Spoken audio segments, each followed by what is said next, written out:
5 companies की Q4 results की बात करेंगे जो आज और कल में आए हैं। इन 5 में से 2 कंपनीज ऐसी हैं जिनके ईयर ऑन ईयर और क्वार्टरली दोनों में अच्छा जंप है। बाकी 3 ऐसी कंपनीज हैं जिनके ईयर ऑन ईयर अच्छा इंप्रूवमेंट है पर क्वार्टर ऑन क्वार्टर ड्रॉप है। पहली कंपनी है नौकरी। आप सबको पता होगा naukri.com प्लस ये कंपनी बहुत सारे स्टार्टअप्स में भी इन्वेस्ट करती है।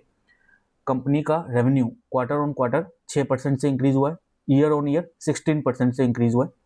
अगर ऑपरेटिंग प्रॉफिट्स की बात करें तो क्वार्टर ऑन क्वार्टर 14% का जंप है और ईयर ऑन ईयर 44% का जंप है। काफ़ी अच्छा जंप है ईयर ऑन ईयर। इस कंपनी के पिछले एक साल में लगभग 35% स्टॉक प्राइस की पिटाई हो चुकी है, तो उस हिसाब से काफ़ी अच्छा स्टॉक है। आज स्टॉक लगभग 4% भागा है, आज ही इसके रिजल्ट आए हैं। दूसरी कंपनी है वबाग। ये कंपनी वेस्ट वाटर मैनेजमेंट में काम करती है।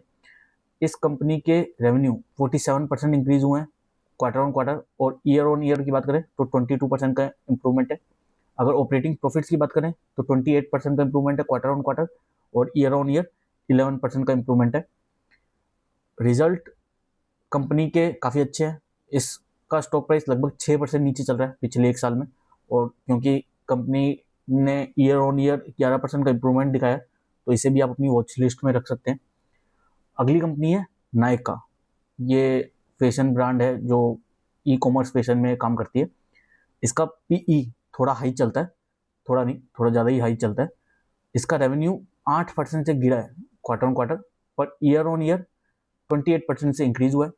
अगर ऑपरेटिंग प्रॉफिट्स की बात करें तो 3% की गिरावट है quarter on quarter, per year on year 68% की इम्प्रूवमेंट है। अच्छी बात यह है कि जनरली इसका Q4 Q3 से खराब ही होता है, तो जो क्वार्टरली खराब रिजल्ट है वो इतने डेंजरस नहीं है, क्योंकि कंपनी जब सेल देती है तब इसके क्वार्टरली रिजल्ट्स अच्छे आते हैं। तो इसके Q4 के रिजल्ट्स जनरली खराब होते हैं।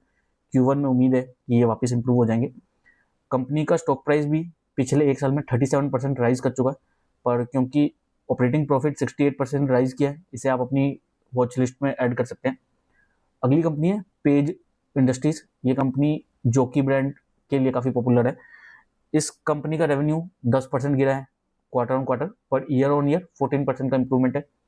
अगर ऑपरेटिंग प्रॉफिट्स की बात करें तो 18% का ड्रॉप है quarterly, per year on year 11% का इंप्रूवमेंट है।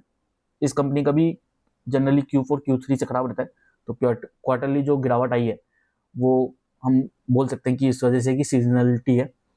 कंपनी का स्टॉक प्राइस पिछले एक साल में 20% नीचे चल रहा है, तो उस हिसाब से आप इस स्टॉक को अपनी रडार में ऐड कर सकते हैं। अगली कंपनी है वेकफिट। इस स्टॉक में मैं इन्वेस्टेड हूँ।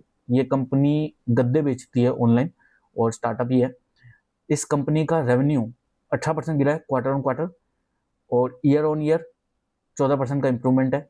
अगर प्रॉफिट्स की बात करें, ऑपरेटिंग प्रॉफिट में 39% का ड्रॉप है quarter on quarter, per year on year 500% का इंप्रूवमेंट है। कंपनी का स्टॉक प्राइस पिछले जब से ये इसका IPO आया है उसके बाद से 30% नीचे चल रहा है। अभी ये कह पाना कि इसकी सीजनलिटी कैसी होती है ये थोड़ा मुश्किल है, क्योंकि इसका ये पहला साल ही है। पर मेरे को उम्मीद है कि जनरली Q3 सबसे अच्छा होना चाहिए, क्योंकि उस समय पे बहुत सारी मैरिज होती है, शादियाँ होती है, प्लस लोग विंटर्स की स्टार्टिंग में गद्दे थोड़े ज़्यादा खरीदते हैं। तो उस हिसाब से जो इनके रिजल्ट्स खराब आए हैं क्वार्टरली, वो हो सकता है सीजनलिटी की वजह से हो, पर वो हमें आगे जाके पता चलेगा। मैं इस कंपनी में इन्वेस्टेड हूँ और अपने इन्वेस्टमेंट को फॉर नाउ होल्ड कर रहा हूँ, पर मेरे को अगर कोई अच्छी अपॉर्चुनिटी नज़र आएगी तो मैं इससे निकल सकता हूँ। बाकी आप कौन सी कंपनीज को ट्रैक कर रहे हैं जिनके रिजल्ट्स आए हैं, उनको कमेंट्स में ज़रूर शेयर करें, उन पे भी मैं एनालाइज करूँगा। So stay tuned and follow my page.